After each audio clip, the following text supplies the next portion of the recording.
Hi, everyone. My name is Neelam Patel. I'm the team lead for training technical assistants at the Office on Violence Against Women. And thank you for joining us for this fiscal year 24 new grantee orientation webinar. Today's webinar is being presented by the National Clearinghouse on Abuse in Later Life. And today's presenters are Ann Laddish and Kristen Berkey. And I'm going to pass it over to them now. Thank you. Thanks so much, Neelam, and thanks, Mackenzie. My name is Kristen Berkey. I'm the director of the National Clearinghouse on Abuse in Later Life, or Ncall, and we are happy to be joining you today to share a little bit about resources available to you as OVW grantees from the National Resource Center that we have on abuse in later life. So Ncall is an initiative out of Wisconsin's Domestic Violence Coalition, which is called End Domestic Abuse Wisconsin. And we really work to bridge the gap between the gender-based violence field and the elder abuse field in recognition that the older adults who are impacted by domestic violence, sexual assault, and stalking have really unique needs. And oftentimes older survivors are underserved in service provision and system responses. And so we work to provide resources, training, materials, and overall technical assistance to help professionals across the country as they are working to address the needs that older adults have. So our work as a National Resource Center is funded by the US DOJ Office on Violence Against Women by OVW. So the presentation here today that we're doing is that of ours. So the opinions, findings, conclusions are Ncall's and not necessarily those of OVW. So we'll just introduce ourselves briefly. So again, my name is Kristen Berkey. I'm the Ncall director. I've been with Ncall about 3.5 years. I am coming to Ncall as a social worker by training, and I've worked in direct services, program coordination and management, state government in areas of victim services, family support, prevention, and those sorts of things. So I'll pass it to my co-presenter, Ann, to introduce herself. Thanks, Kristen. Hi, everybody. It's great to be here. My name is Ann Lotch. I am the Justice System Coordinator for Ncall, and this is my 9th year with the organization. Before this, I'm a lawyer by training. I was a legal services provider. I worked at Legal Action of Wisconsin for some years, and then with a pretrial services agency here in Milwaukee, Wisconsin, where I work. So it is great to be here with you. Thanks. All right, thanks, Ann. So we'd like to just get a sense from folks. We have a couple of polls about what your experience is to date in working with older victims of abuse. So the first poll question, Mackenzie has launched it, is what's your experience working with older adults in your advocacy work? And we'll give you just folks a minute to enter that, just so we have a sense of your starting point.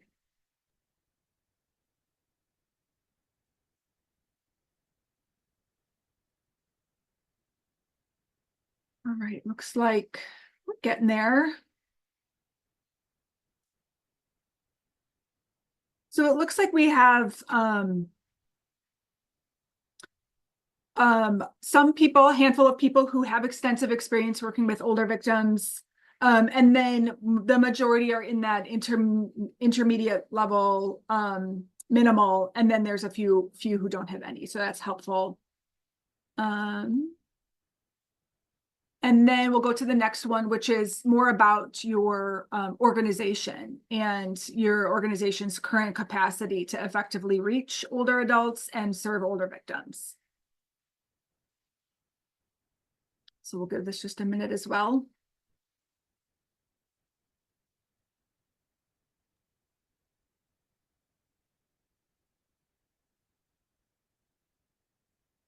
And I guess it's probably not super surprising that we're looking at somewhat similar results, that there are some people who have organizations who really do have a lot of capacity to serve older survivors, and then quite a few of you in the middle. So hopefully this session will help to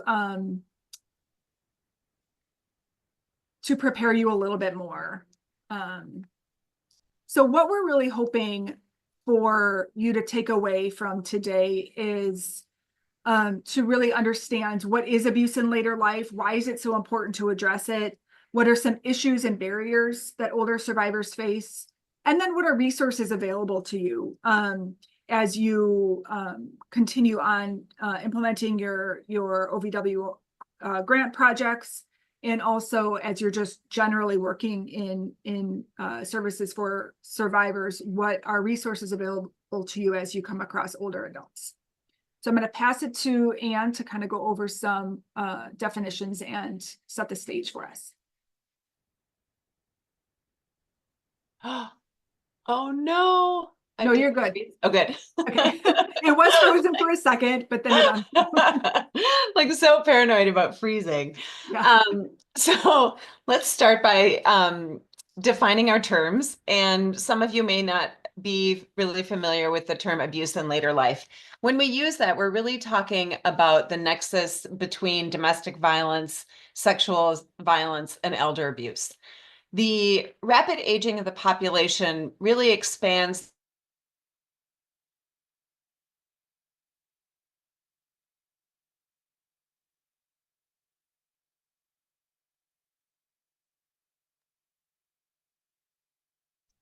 I wonder if we lost Anne.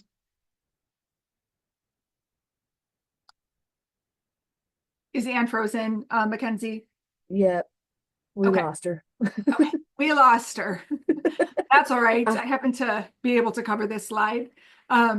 So essentially, when we talk about abuse in later life, what we're talking about is this intersection between domestic and sexual violence and elder abuse.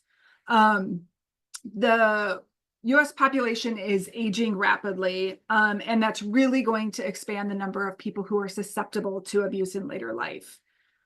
When we're talking about abuse in later life, this is kind of the segment of elder abuse that specifically focuses on those cases where someone's being abused by someone in a trust-based relationship, like a spouse, a partner, domestic violence in later life, sexual assault in stalking in later life. When we're talking about abuse in later life, we're really calling attention to the needs of older victims of gender-based violence. So breaking this down just a little bit further, when we talk about abuse in later life, we're referring to victims who are age 50 and older. So while many people really don't think of age 50 as later life, we include this intentionally. So what we see are that people around age 50 and up kind of start to have more unique barriers. They might not be eligible for programs for families with dependent children, but then they're not yet old enough to utilize programs for older adults like Social Security, Medicare, those programs through the Aging Services Network. And then this age is also more inclusive for populations of victims who, because of systemic barriers, oppression, poverty, historical trauma, have a shorter life expectancy. When we're talking about abuse in later life, we are talking about abuse perpetrated by people who, again, are intimate partners, family members, people who really are in positions of care and trust. We're not talking about stranger abuse when we talk about abuse in later life. We know that, abuse in later life includes physical, sexual, emotional abuse, financial exploitation, neglect, abandonment. All of these are forms of abuse. And then, like with younger survivors, it's not uncommon for these different types of abuse to be co-occurring. And then to note that abuse can happen anywhere. So a lot of times people think elder abuse and they, their mind goes straight to nursing homes. Well, yes, that does happen, but abuse in later life can happen anywhere. Most often it happens in people's homes. So most research on abuse of older adults really studies elder abuse, not specifically the segment that's abuse in later life. So we kind of refer to those statistics as we talk about prevalence. So one study showed that 1 in 10 community residing older adults reported experiencing elder abuse in the previous year. So this comes from from a study that gathered this information based on calling people in their homes to ask them about whether they had experienced abuse in that past year. So this didn't account for older adults who didn't have a phone, maybe those who don't answer their phone, people who, maybe have cognitive capacity issues that don't, that prevent them from answering the question. So when we hear 1 in 10, it's a staggering number, yet we know that it is also likely a low estimate. Hi, Anne. Hey, I'm mortified. I'm so sorry. You're fine. You're good. All right, I'm on my other computer now, so I might ask you to advance the slides. All right, perfect. So another study in New York confirmed what Kristen was just talking about and showed that elder abuse is really commonly not identified. This study showed that for every one case that was reported to responsible authorities, approximately 24 were not referred for services or for prosecution.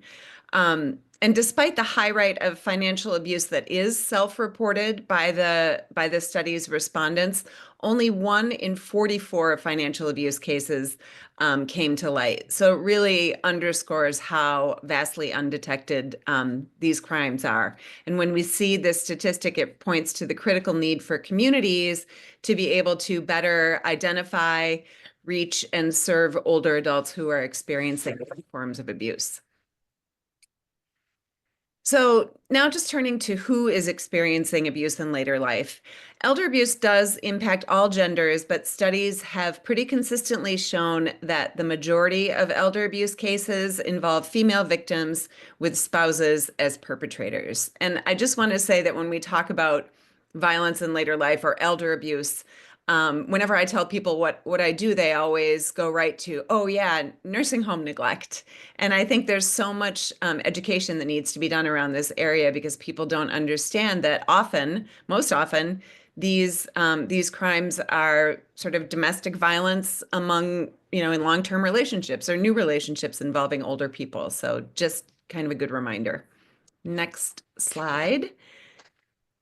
Intimate partner violence in later life occurs in heterosexual or same-sex relationships. As I mentioned, some relationships may be long-term marriages or partnerships where abuse has been occurring throughout that relationship. Some relationships are new or dating relationships. In other cases, it does happen that late onset abuse can occur in a relationship where the person being harmed says that that abuse started later, that it wasn't that way through the history of the relationship. And then sometimes an older adult can become physically aggressive or sexually inappropriate due to a cognitive disability like Alzheimer's disease or another form of dementia.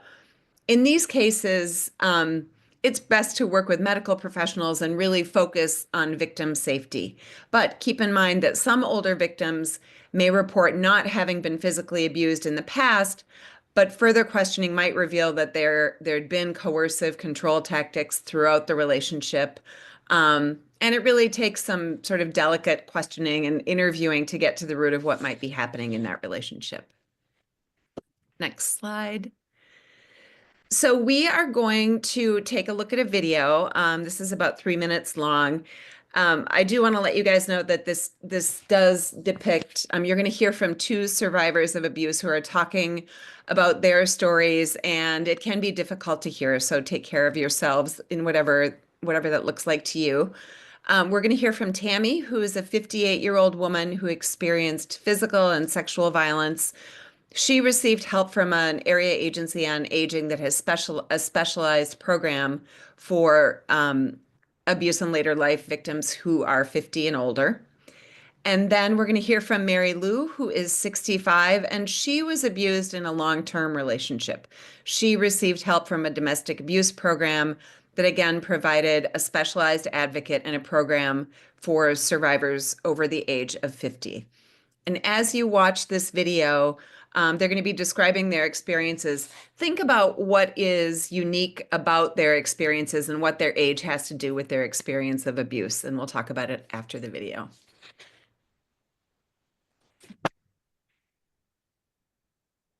I was in a relationship which I had been in for a few years actually, but it really wasn't us as a relationship living together until like maybe the last year. As time went on, um, he started with wanting more than what I was willing to do. He started making, suggestions, and because I loved him, or I thought that would be the right thing to do, at least try. But the suggestions was not something that I was comfortable with, and I told him that. There was times when he would basically try and force himself on me. It got to a point where he was really strong arming me, like he'd take my arm and twist it behind my back and try and force me to do what I didn't want to do.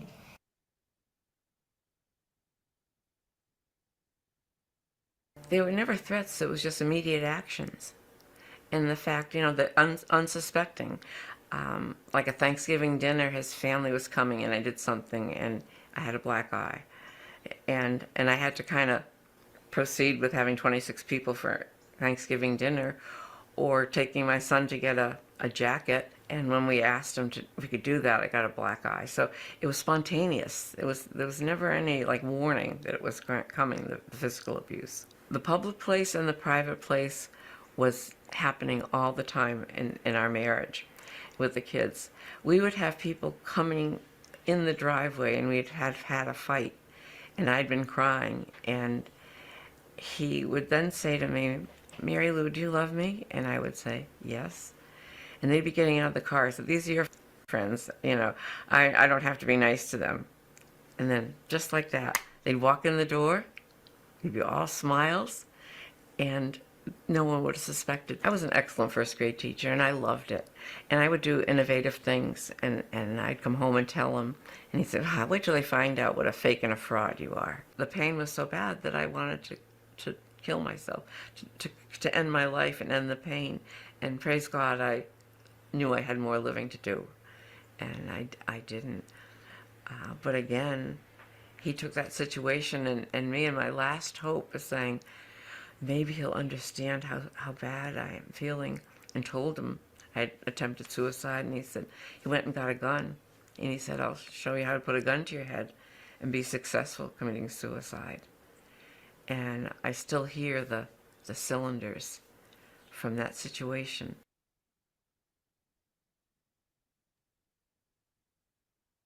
Okay. So what here, thinking about what you heard, and certainly those were just brief clips, but what unique or different issues, as compared to a younger survivor, might an older survivor experience when in an abusive relationship or when thinking about wanting to leave an abusive relationship? What might be some of the unique things that they would have to consider, or things they might be thinking about? And you can use the chat on this one. I know we had talked about we would like you guys to put questions in the Q&A, but if you can just put your answers in the chat here, we'll keep an eye on it. The amount of time they invested into the relationship, I think that's something that keeps people from making a change when they've been in a relationship for maybe 60 years. Fear of being alone, dependence on the partner for care, that's good. Or maybe they are providing care for the partner, right?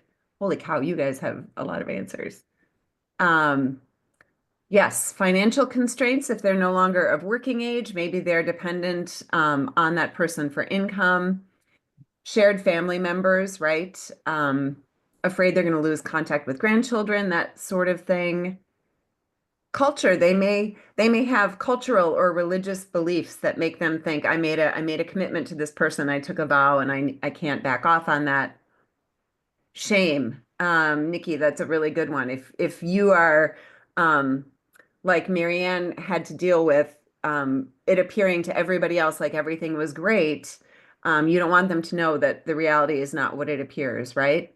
Shared long-term assets. People don't believe older people are interested in or capable of sexual acts. We're going to come back to that. That's really good.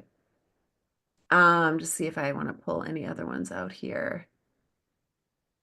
Less likelihood of being believed, right? People, it's hard enough for somebody of any age, but certainly when people are older, they may think, well, I'm not going to be taken seriously. They're going to think make assumptions about me.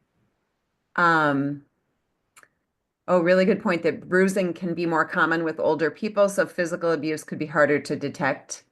You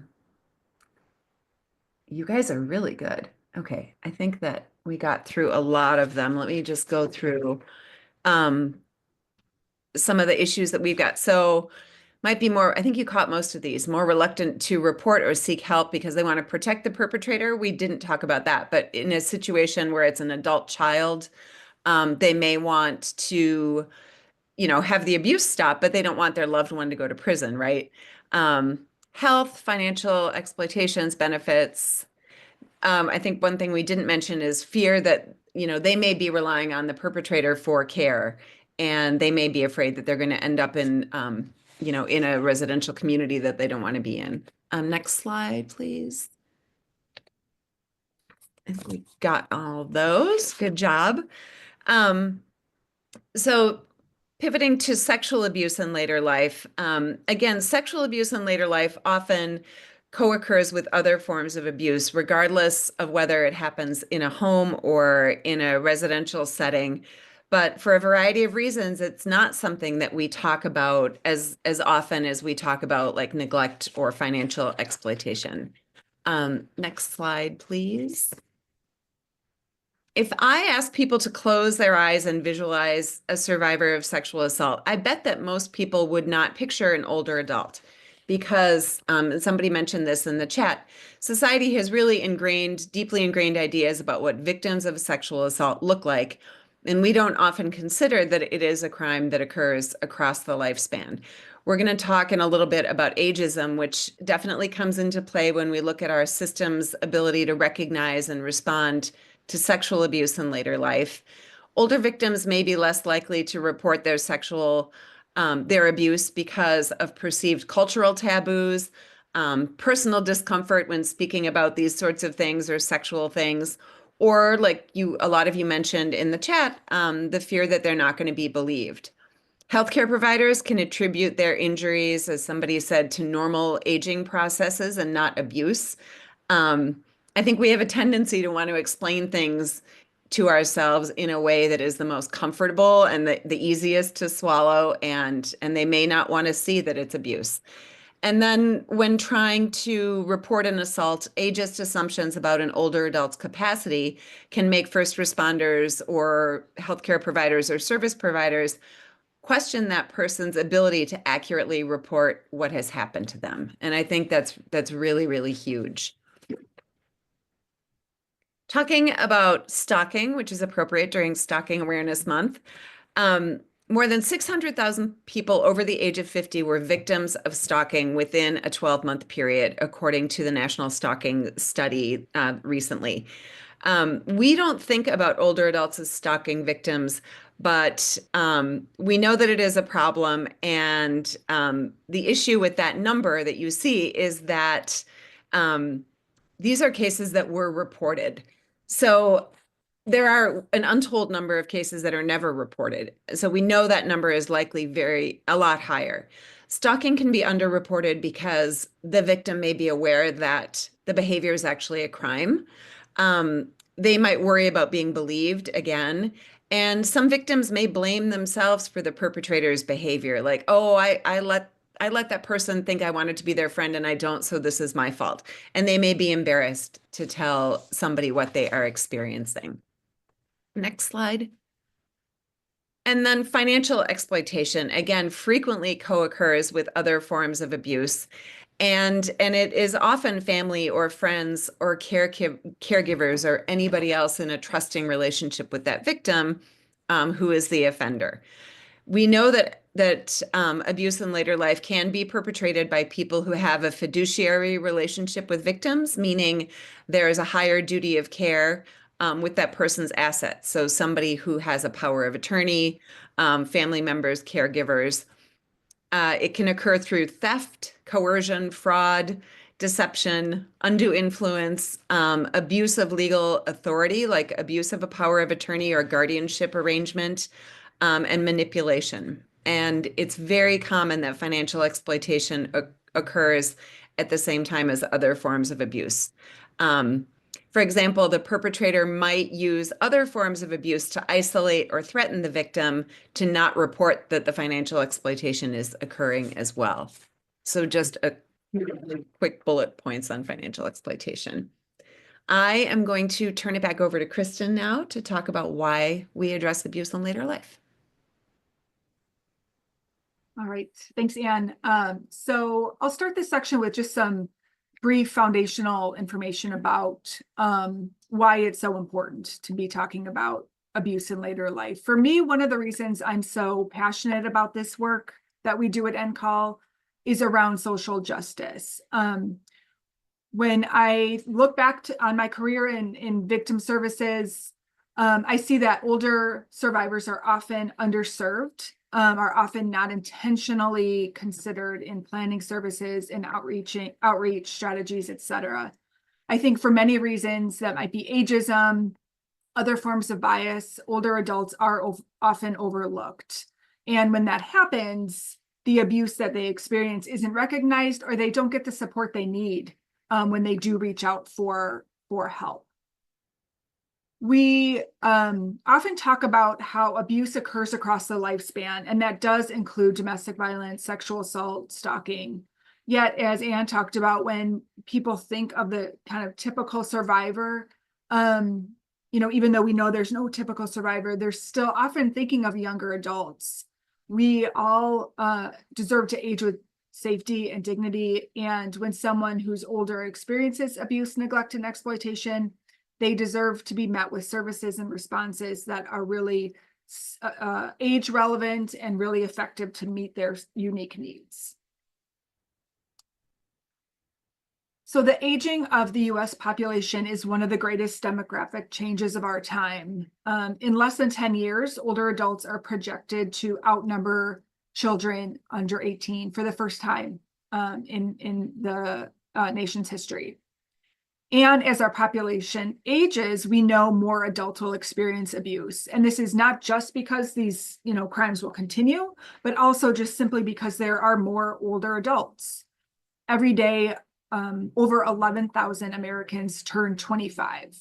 And we just had to change this slide this past year from 10,000 every day to 11,200 every day. So again, the population change is really dramatic. In the coming years, there'll be over 4 million Americans who turn 65 every year. And so this really just adds urgency for us, for communities, for service providers to be ready, responsive, and equipped to address the unique needs of older victims. And more than half of the population over 65 are women, who we know are disproportionately impacted by domestic and sexual violence. So seeing these drastic demographic shifts, our responses to domestic violence, sexual assault, and stalking must also shift to be more age inclusive. Otherwise, the older adults who experience these forms of abuse will be underserved, they'll be overlooked. We're going to shift now to talking a little bit about what are the systemic barriers that get in the way of older survivors getting the support and services they need, whether that's ageism or other types of oppression based on someone's background and identity. So I'll pass this to Anne to start the conversation with ageism as a systemic barrier. Thanks, Kristen. Again, we'll start by defining our terms. What is ageism? Ageism is, and we could do 90 minutes on ageism alone. It is discrimination or prejudice based on a person's age. It can happen at any point in life and can impact younger people just as much as it impacts older people. Ageism shows up in how people treat, speak to, or think about older individuals, and it can influence policies, healthcare, and even daily interactions in ways that do not serve older adults and undermine their existence. Ageism isn't just about individual actions. It operates on multiple levels. And as you can see from this graphic, which I really, really like, there are kind of 4 interconnected levels on which ageism operates: internalized, interpersonal, institutional, and systemic. Each level shapes the way that older adults are viewed and treated in society, from how they see themselves to how they're treated by others, and even how policies and systems are designed. Starting with internalized ageism, those are people's self-perceptions about aging, their own and the way other people age. Internalized ageism is incredibly widespread. And an example of that is like when we were talking about reporting abuse and just kind of knowing that you're not going to be believed, or someone's not going to care. I think all that, there's an aspect of internalized ageism to it. Let's see. Research shows that 80% of people between the ages of 50 and 80 hold ageist beliefs about themselves. And that not only limits our own personal growth and our well-being as we age, but it also reinforces negative stereotypes. Then moving down to the lower right-hand corner, we're going to talk about interpersonal ageism, which occurs within interactions between two or more individuals. It occurs in everyday interactions when people treat older adults differently based on negative stereotypes or assumptions that they have about aging. It might look like speaking to them in a condescending tone, making jokes about their age or dismissing their opinions. And it's harmful because it diminishes respect for older adults. It undermines their confidence. It can make them feel excluded or devalued.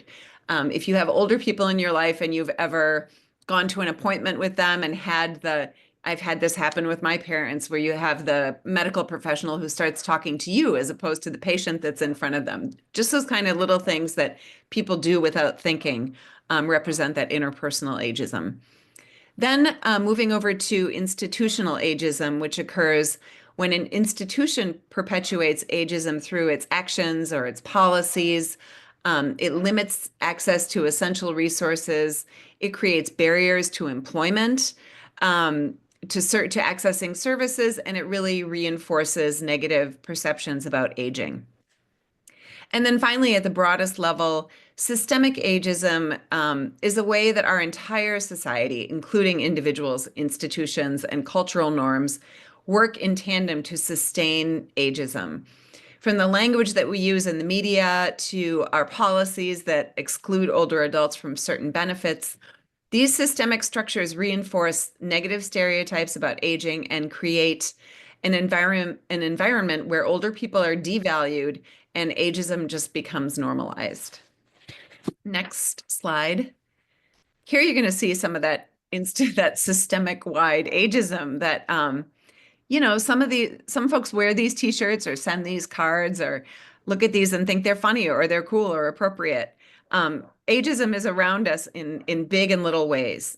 We equate youth and beauty to value in advertisements, and it might seem harmless, but ultimately it reinforces that belief that older adults are diminished, that they're a monolith, and that they hold less value, that they don't have anything to offer society. So we're not going to pay attention to them. And jokes and stereotypes about memory loss as someone gets older can also seem harmless initially, but it really reinforces the idea that older adults can't be trusted to remember things or to know what is happening around them. So it's really good to get in the habit of looking at things like this. I know that since I started working at Ncall, I'm much more sensitized to these kinds of things, like 6 tips for wearing shorts over the age of 60 and the absurdity of that. But that stuff is everywhere. So it's good to put the feelers out and recognize that. Ageism also creates barriers to accessing supportive services. This is so huge. Older adults are often overlooked when it comes to services for domestic violence victims. Services are often designed with younger adults in mind, and older adults and their unique needs and preferences are just kind of left out of the conversation. So without very intentional outreach and the creation of services that are welcoming and accessible to older victims, they're not going to know that these services are available for them. Or when they do access these services, they may not find the support that they are after. And it takes real intention to overcome that.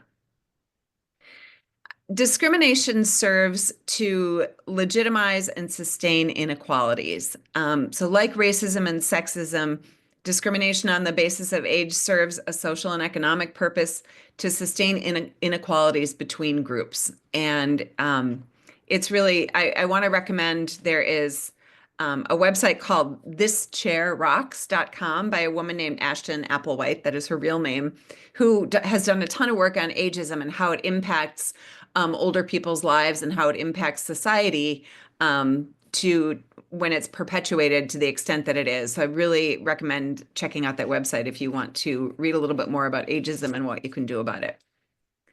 Next slide, please. Ageist assumptions about older adults' capacities or abilities are pervasive. And once you start seeing them, you realize that they underpin so much of our language and our behavior. The fact of the matter is most people over 60 are healthy and they are able to accurately report what has happened to them. Certainly our risk of having diminished capacity increases as we age. That's just a fact. But we need to start assuming that all people are capable of speaking about what has happened to them. And when we talk about capacity, we should always finish the thought and remember that capacity applies in different domains. It's not that you have capacity or you don't have capacity. It's that we have the capacity to do certain things. For example, as I age, I might struggle with math and maybe keeping an accurate accounting of my finances. But in every other area of functioning, I might be totally fine. So it's important to remember that somebody can have deficits in one area of functioning and not another. It's also important to know that capacity can fluctuate based on, say, the time of day, if somebody has taken a particular medication, if they're feeling ill. I don't know if you've ever known somebody, an older person can get a UTI and not even have any symptoms, but that can manifest as them seeming delirious or having some dementia when it's really a medical issue. There's also research showing that even people who have advanced dementia can accurately report traumatic events that they have experienced. So all of this is to say, the bottom line is that we need to start by believing what older people tell us about the experiences that they are having. Thank you for dropping the link in there, the name of the website, Kristen. I'm going to turn it back over to Kristen. All right, thanks, Anne. So we'd like to hear about, Anne did kind of a primer about ageism, and in your experience with serving victims and survivors, we'd love to hear about how you think ageism might get in the way of older adults being effectively served. So thinking about what Anne talked about around internalized, interpersonal, institutional, systemic levels. In the chat, if you wouldn't mind, please, from your own experience, what are some examples of how ageism might create barriers to effective victim services for older adults?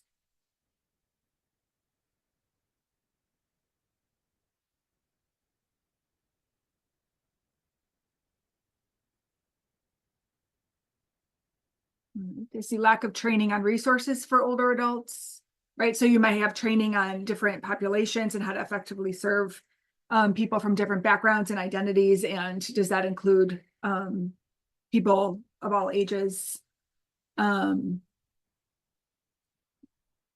adults struggling to get services confidentially. So there's some comments around tech literacy, I think, are what these are referencing, right? And we can't make an assumption that older adults don't have tech literacy. People of all ages have wide, varied levels of tech literacy. But that we do need to ask about that and find out about that. Deborah talks about access, outreach to connect with older communities has been limited due to our reliance on social media, which isn't accessible to all, right? Yeah, but really good point around our outreach materials only showing images of younger adults, our outreach materials being disseminated in locations that older adults frequent. Are your community partners who can spread the word and make referrals? Are those community partners people who work with older adults or in their work? lack of funding. Yeah, images, Jen just talked about that, great. People thinking older adults are expected to have it together. So yeah, really, really good examples. Trying to just look at my notes and see if there's anything else that I want to talk about. I think that I don't think I have much else that we haven't covered. So nice job giving some of those examples. So ageism can contribute to the issue of elder abuse because it perpetuates these negative stereotypes and negative attitudes toward older adults. Ageist beliefs about older adults as burdens, as not valuable, can increase the risk of abuse because people who then are perpetrators of abuse can justify their actions based on those stereotypes. They might view older adults as less worthy of respect or dignity if they have physical limitations or rely on others for care. So instead of seeing older adults as fully human, they're viewed as disposable, as irrelevant, as less valuable. Too often people make assumptions that when people get older, they're no longer able to remember. And so this contributes to this thing that people have mentioned a couple times, that too often older adults are not believed when they report abuse. And it's also important to remember that people with dementia can oftentimes recall traumatic events. So it's, of course, critical to remember that survivors of all ages need to be believed when they disclose their experiences with abuse.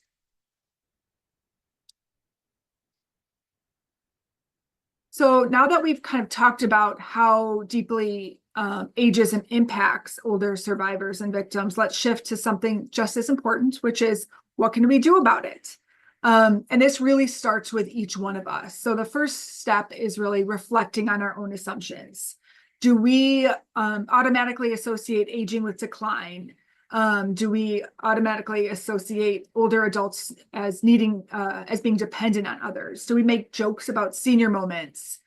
These kind of seemingly small attitudes can fuel larger ageist beliefs. And so we always recommend that when we start by first recognizing our own biases, we recognize that those actually are ageist attitudes. We can then start to make conscious choices to challenge them and really to deliberately promote positive, inclusive views of aging in our daily lives. So we've kind of discussed some of the systemic barriers and, ageism as the systemic barriers. I wanted to also mention some additional barriers older survivors face when they try to access services. So it's not uncommon for older adults to think about domestic and sexual violence programs as not being for them, but rather they're for younger adults. And so some barriers they face might include materials aren't accessible. Again, they don't depict older adults. Accommodations might not be accessible. Maybe even if there is a shelter bed, is it accessible for an older adult? Are there young children running around? Does someone have to go onto a top bunk? Those sorts of things. Are cultural needs being met? So is there a need to connect someone with a culturally specific or community-based organization for co-advocacy? Emotional. So does this person have a safety net of loved ones? A lot of older adults are faith affiliated. So is the program connecting with faith leaders and to make sure that that can be a source of support for older adults? Medical needs. So considering whether, during a meeting, does someone need a bathroom break, a nutrition break? Do they need to take medication? And then transportation can be another barrier. Are they able to get to their appointments? Are they able to get to the program to see an advocate, et cetera?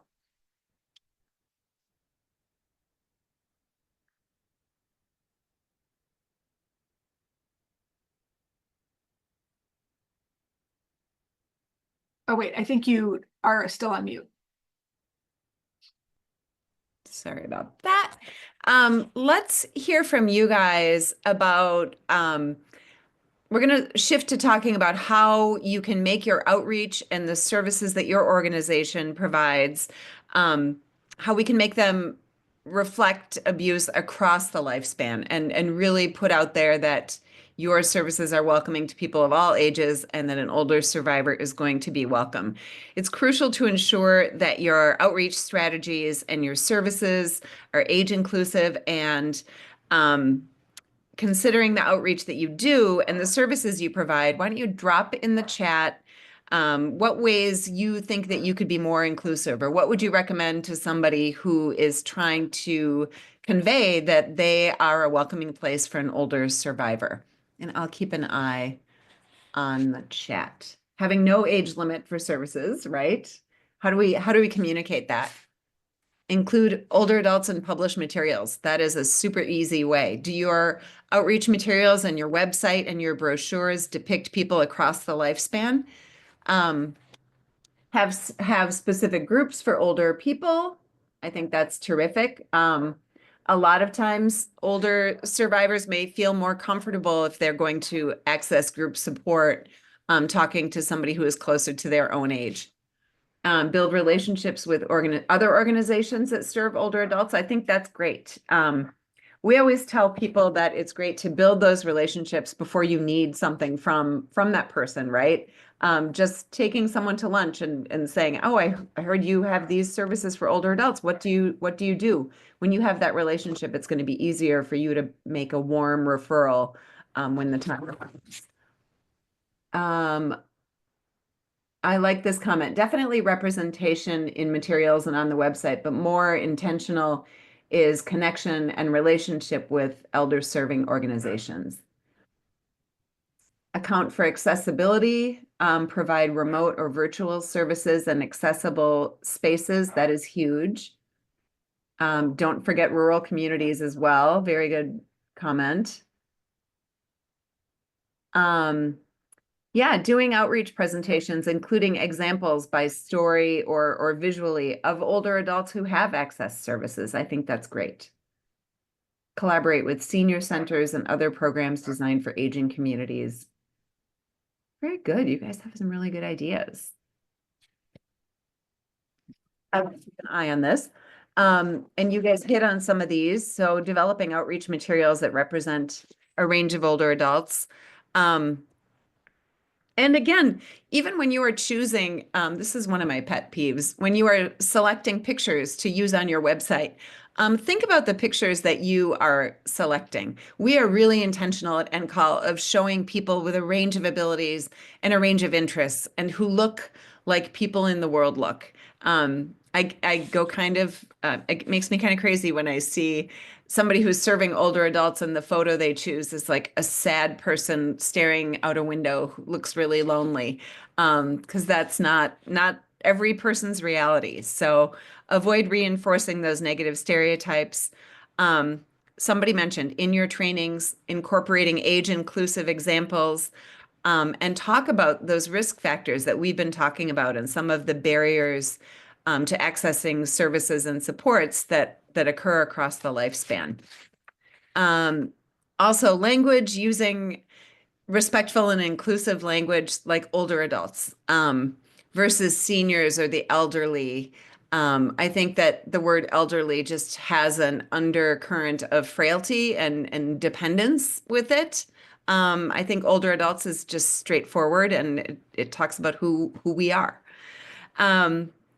Using images and photos of older adults from diverse backgrounds, being careful not to reinforce stereotypes, as we mentioned, and then incorporating older adult perspectives. I think that's one, if I may have missed it in the chat, but as you're planning your services, have focus group participants or video testimonials or any kind of input that you're getting about your services.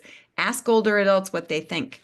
And incorporate them when you are planning policies and procedures. Do age relevant safety planning. That's pretty huge.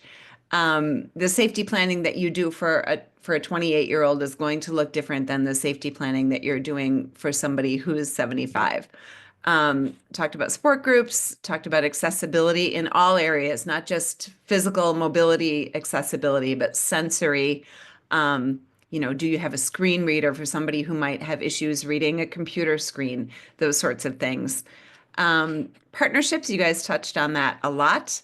And then learning your mandatory reporting requirements. That's another topic that could be its own webinar. So important to know if you are a mandatory reporter and what that means for you if in your jurisdiction you are. Let's move on to talk about intersectionality. Like ageism, other forms of oppression devalue individuals and groups based on their identity. This creates conditions that put older adults from marginalized communities at an even higher risk for abuse in later life and for a lack of effective responses. So we're going to talk about the concept of intersectionality as a lens that we can use to improve our responses to abuse in later life. Many of you may be familiar with Kimberly Crenshaw.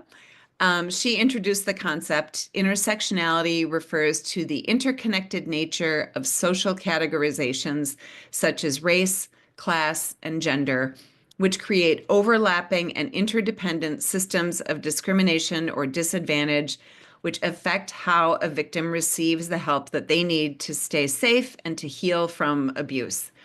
For example, an older victim may be African American, a lesbian, poor, and she may use a wheelchair to get around. So think about how each of those identities is going to affect her ability to reach out for services. How have they impacted her life to this point, not just today, but historically? And how will you, as a service provider, respond in a way that respects her and builds a trusting working relationship with this victim? Because all of those identities and all of those lived experiences that she has had are going to impact the way that she experiences your services. So it's really critical that we get real comfortable with operating in this space. Next slide. Looking at this graphic, as we were saying, we all have many different social identities, and each of these identities comes with varying levels of oppression or privilege. It's tempting to look at these in isolation, like I'm white, I'm able-bodied, I'm an immigrant, someone is cisgender, someone is low income. But none of these exist in a vacuum. All of these identities are overlapping. So we all have a gender and a race and an ability status and a economic class. Intersectionality helps us to see the multiple categories of discrimination and oppression, and not only that multiple identities exist, but really importantly, how multiple identities experiencing oppression can kind of compound one another and reinforce one another. Slide. Systemic, institutional, and historical oppressions are traumatic, and they can have a cumulative and detrimental impact on the ability of older victims from marginalized communities to access services that are culturally responsive. Systems and service providers have to work to ensure the supports that they provide are culturally affirming and address the unique and complex challenges that each individual older victim faces. Aging doesn't protect older adults from discrimination or related disparities. Sometimes it actually makes those disparities worse. There can be ageism and the intersection of specific identities like age and race, age and LGBTQ status. Disparities exacerbate and by time older adults, it's a function of their age and ageism, as well as unique disparate impacts of intersection and other identities. Older adults experience discrimination due to age and also discrimination experienced due to other identities that have built up over time. So these are really key impediments to elder rights. And despite all the anti-age discrimination laws that exist, ageism still exists in employment, in healthcare, in housing, in lending, and in many other areas.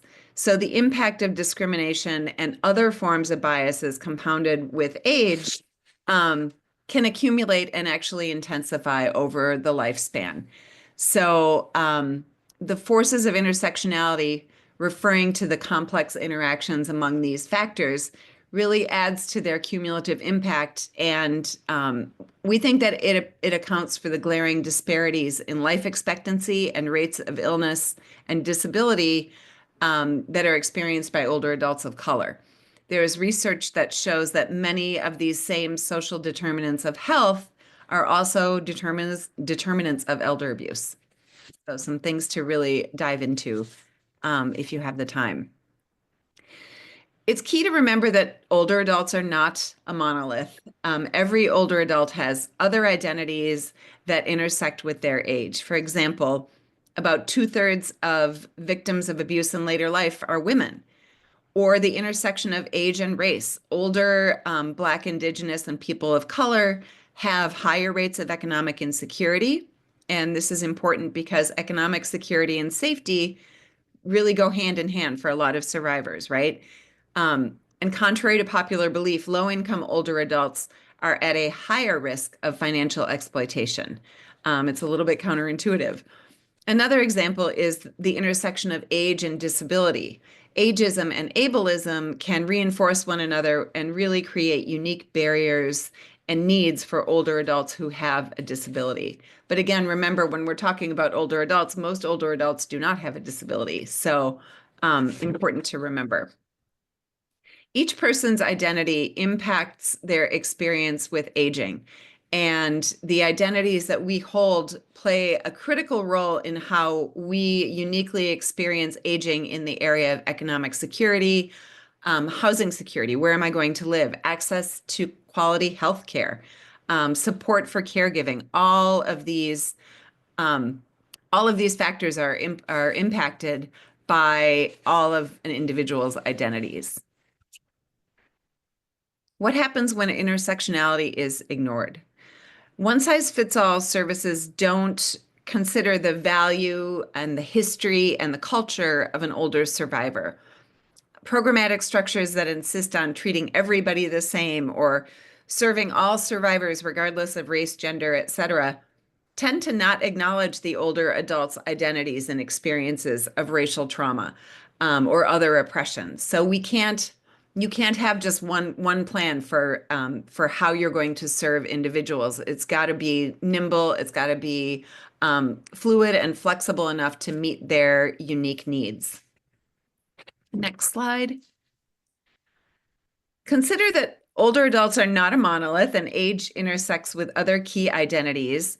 And we know that this impacts the experiences of abuse and the experience of seeking help. As you provide training and technical assistance, how can you incorporate these concepts of intersectionality? I would love to read your ideas in the chat of some ways that you in your work can make sure that your work is responsive to this concept and is going to fit the needs of a survivor of any and all identities who may walk through your doors. So we'll take a second just to keep an eye on the chat here. Peer leaders as outreach ambassadors. I love that. Any ideas? Thank you for your comment, Beth. I appreciate that.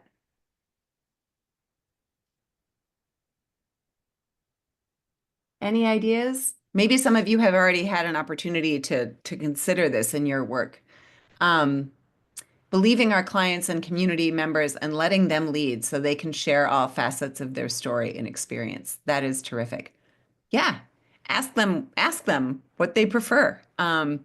Maybe it's on us to not make assumptions that I know as a lawyer, it was really hard to overcome the notion that I don't always know what's best for everybody. But we don't always know what's best for everybody. And just asking can go a long way. Let's see. Survey clients on intake to see what intersectional aspects may arise and need to be taken into account when creating service or safety plans.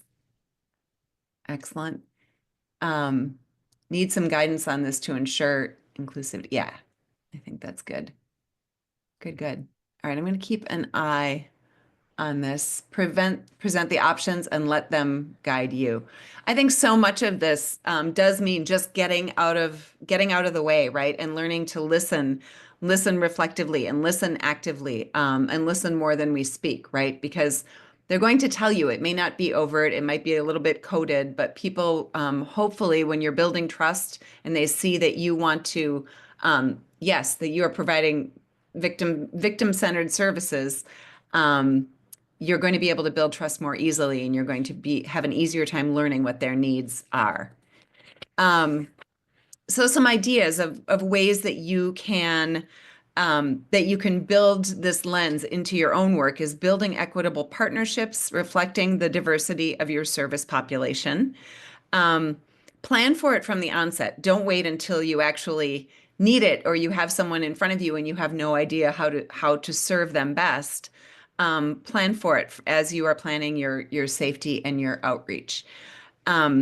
Ensure that your outreach materials reflect the diversity of your community. We talked about that. Hire staff that look like the population you serve. That's kind of basic, but particularly the most vulnerable people.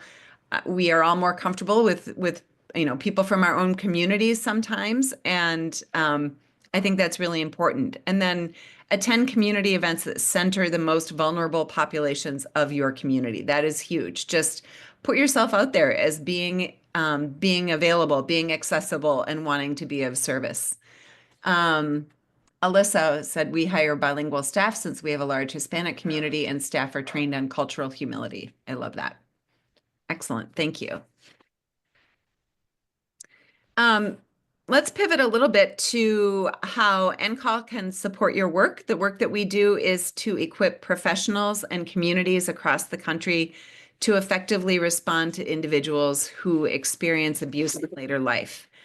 And we've got some pictures of our team here. There are 5 of us. We are small but mighty, and we all have different areas of expertise and different histories in this movement.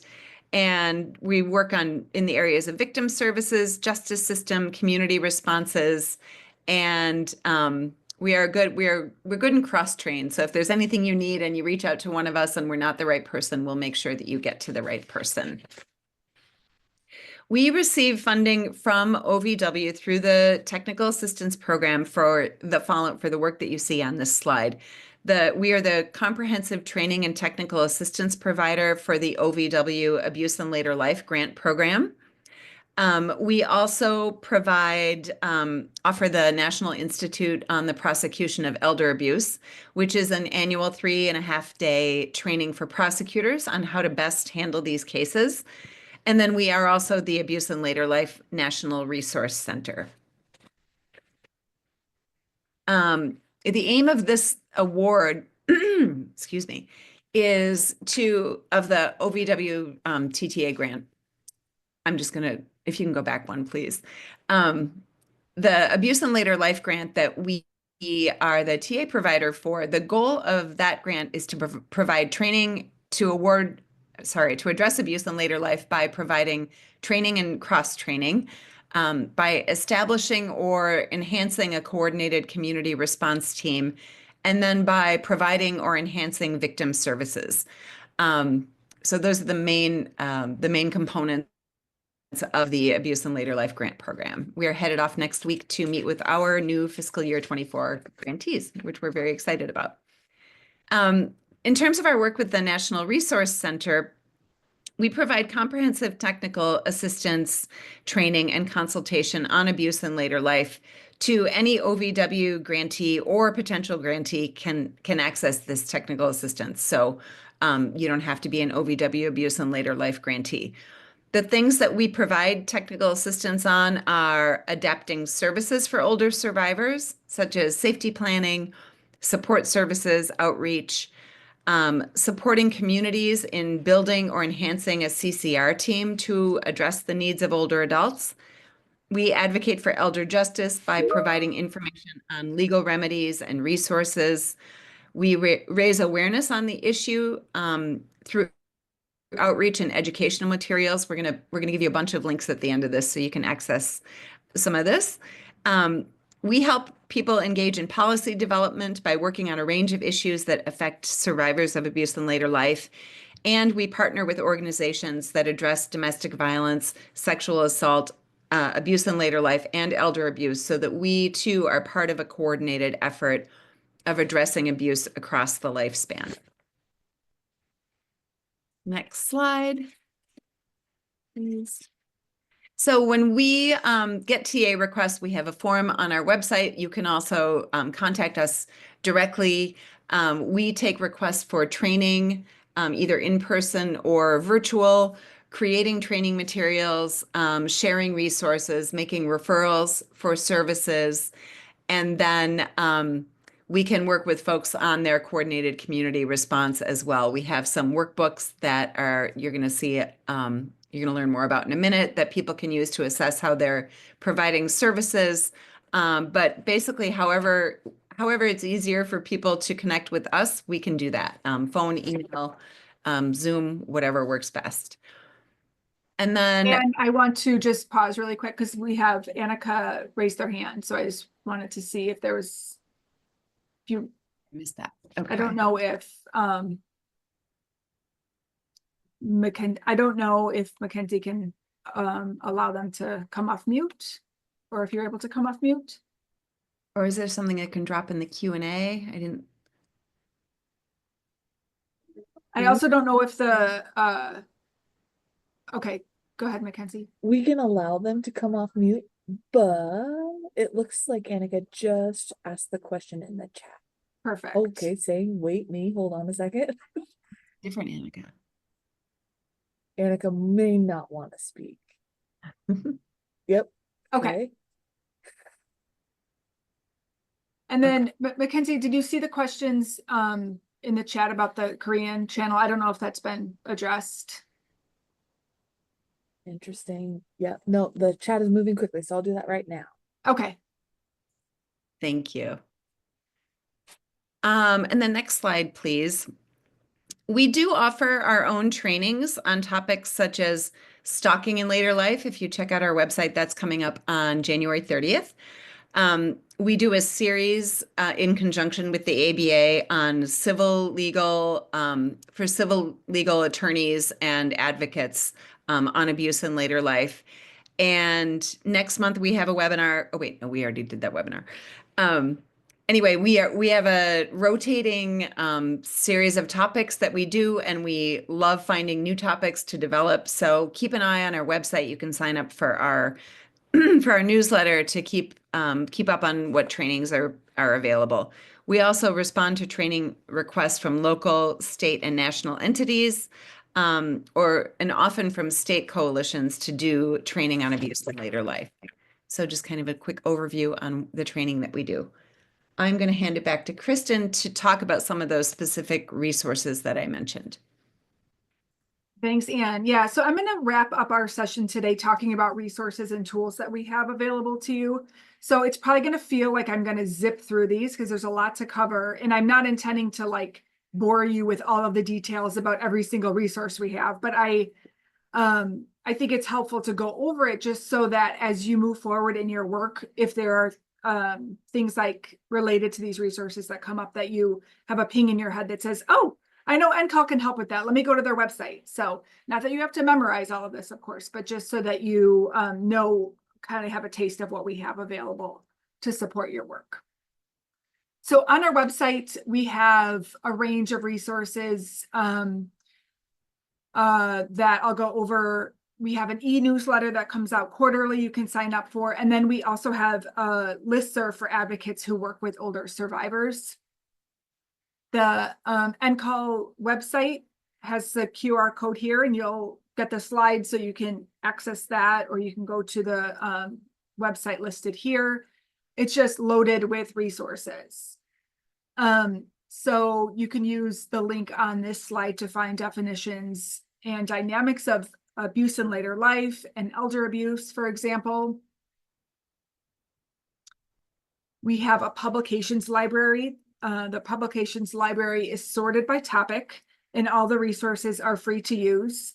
So you'll find here information on tailoring services for rural communities, working with tribal communities, civil and legal remedies, technology safety. So there's all sorts of resources organized within the publications library. We have a recently updated series of 5 info sheets on abuse in later life. That includes an overview of elder abuse, an overview of abuse in later life. What are the unique challenges for older survivors? What are strategies for supporting survivors of abuse in later life? And then one on collaboration as well. For victim services advocates, we have an abuse in later life education series.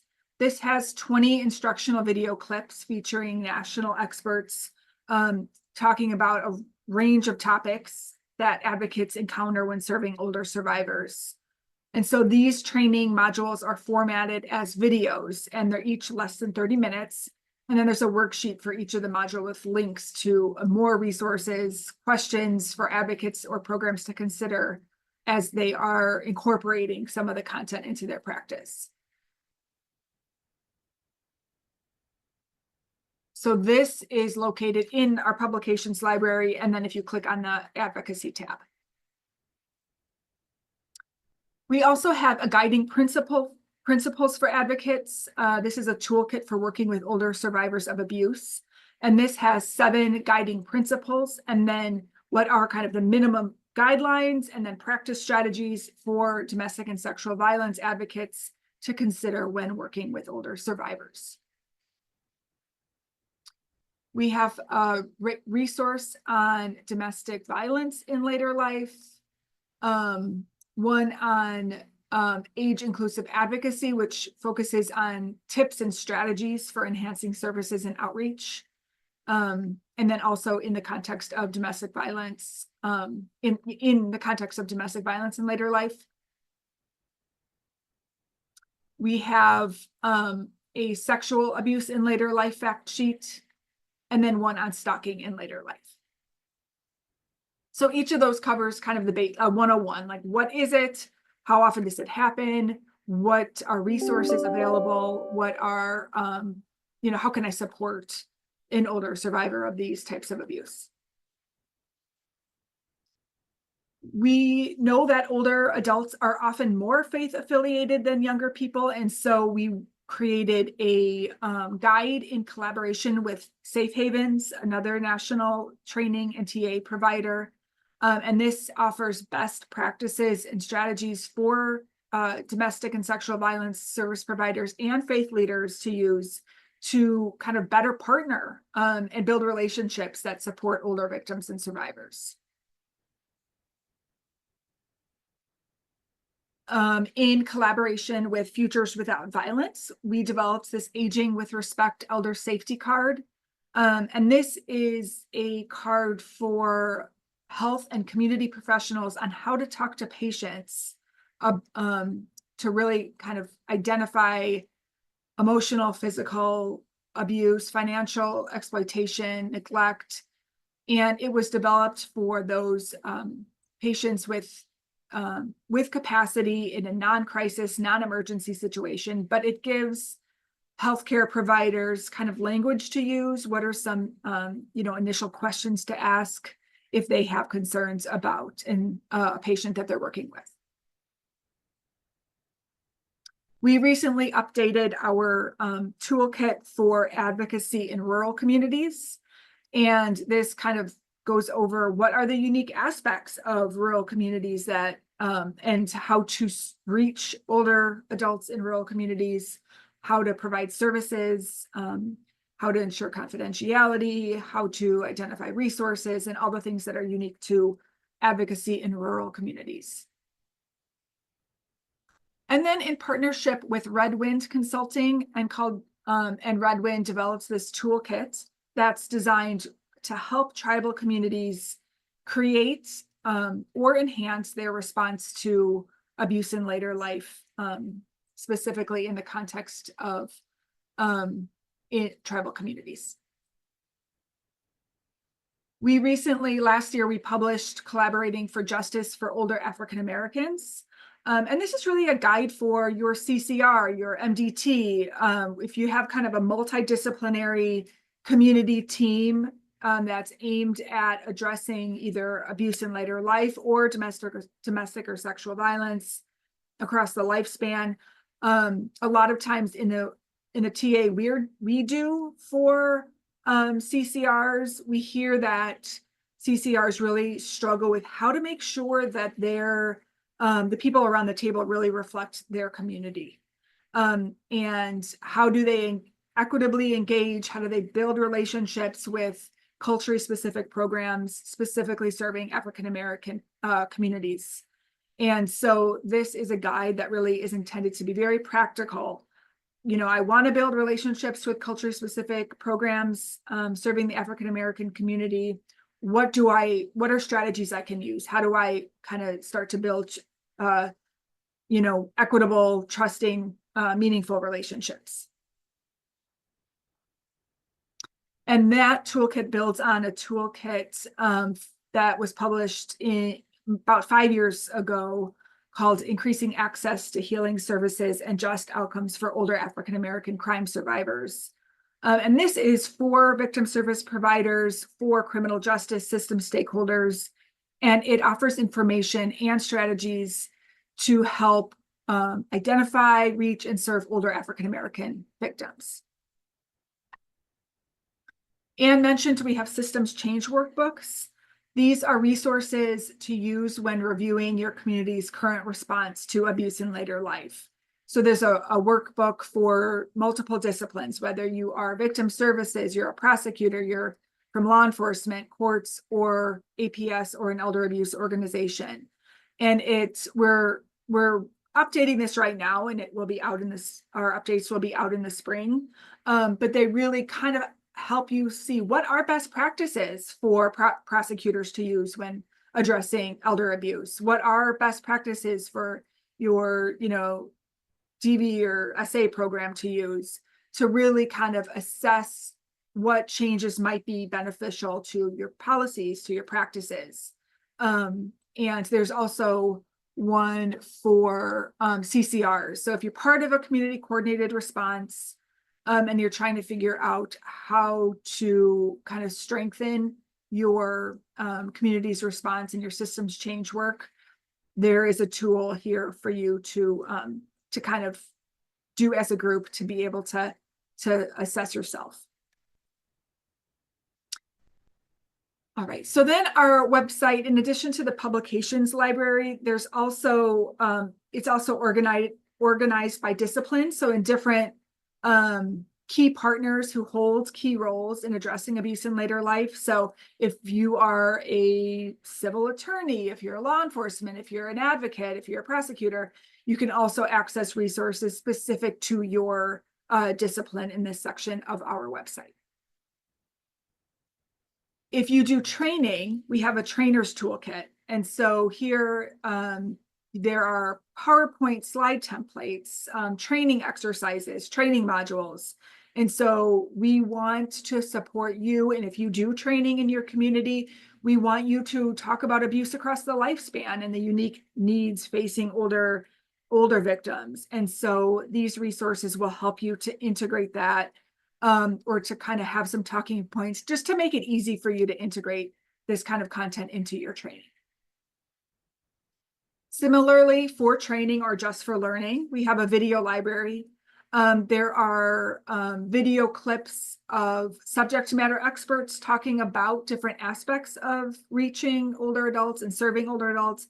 And then we also have personal accounts from older survivors who've experienced abuse in later life, like you saw today, the survivor videos that we have, because we know how important it is to hear from people in their own words who have firsthand experiences, those who are most affected by this issue.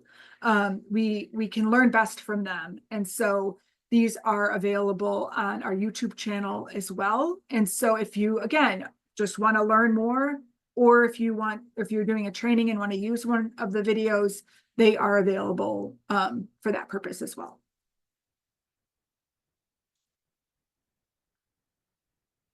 I don't know what I just did. Okay, so here, like I said, they're on our website and then on our YouTube channel.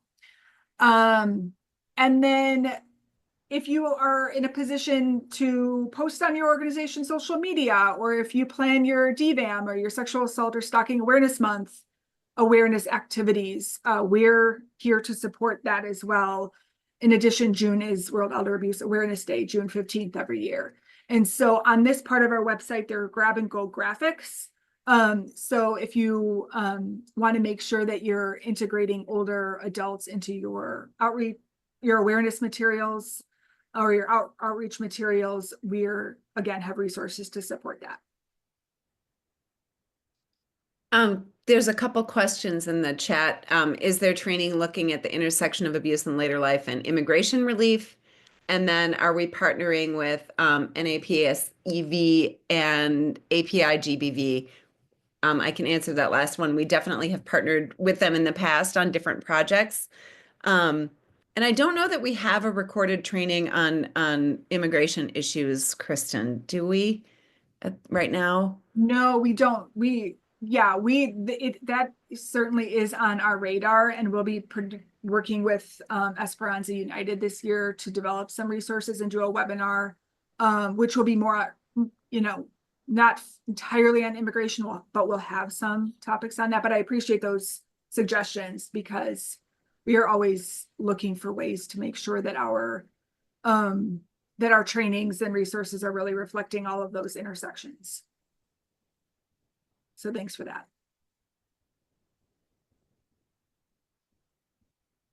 So I do want to make sure, I want to sit on this slide for a minute just because there were some questions in the chat, and so that you can either use the QR code here or just take note of our email address, our website, how to find us on social media.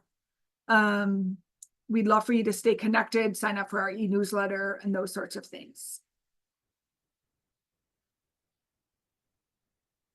And I will leave you then as we wrap up with Anne and my contact information so that you can connect with us directly if you have questions or suggestions, or want to find out more about how to access our resources. But I do just want to close with saying thank you so much for your attention and all. I mean, just throughout the conversation in the chat, it's clear that folks here are passionate about this issue, are thinking about age inclusivity, have some experience. And so we thank you for being in this work and for attending the webinar today. Thank you, everybody. Great job. Thanks, guys. See you later.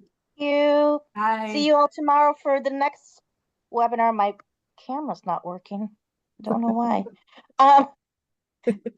There it is, I think. Anyways, thank you all so much. And tomorrow we have our next office-wide orientation webinar, which is by activating change. So thank you so much, and we look forward to seeing you tomorrow. Thanks.